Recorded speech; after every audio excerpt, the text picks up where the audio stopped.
نعم. نعم. أيضا له سؤال حول رمضان، يقول: هل يجوز للصائم المريض أن يأخذ الحقن المغذية في الوريد أو في العضل وفقكم الله؟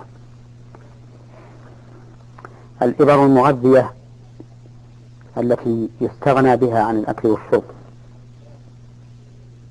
هذه لا يجوز للمريض أن يتناولها إلا إذا اضطر إليها فيتناولها ويقضي، وذلك لأن الإبر المغذية التي تقوم مقام الأكل والشرب وتغني عنهما هي في الحقيقة بمعنى الأكل والشرب، فيكون لها حكم الأكل والشرب.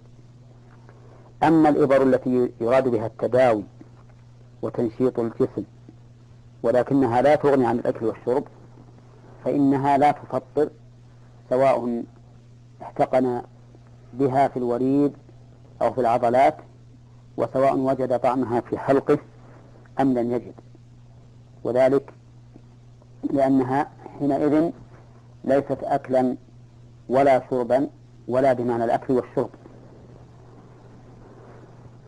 على أن لقائل أن يقول في الإبر المغذية التي يستغنى بها عن الأكل والشرب، لقائل أن يقول إنها لا تفطر أيضا، وذلك لأن الأكل والشرب يحصل به مع التغذية، يحصل به التلذذ بالتشهي وذوق الطعام، ولذلك تجد الرجل الذي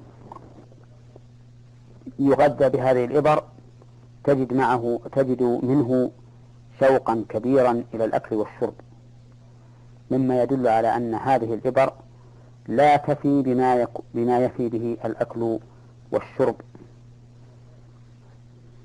ومن الجائز جدا أن يكون الأكل والشرب حرم على الصائم، لا لأجل أنه يغذي فقط، ولكن لأنه يغذي وتنال به شهوة الأكل والشرب، وحينئذ فتكون التغذية جزء العلة وليست العلة. ومعلوم أن القياس لا يتم إلا إذا وجدت العلة كاملة في الفرع كما وجدت في الأصل. نعم.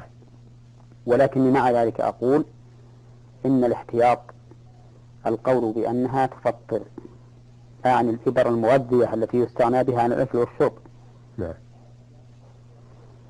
إن الاحتياط أنها تفطر، وأنه لا يجوز للصائم تناولها إلا إذا كان مضطرا لذلك، وحينئذ يكون معذورا بالفطر فيفطر ويقضي.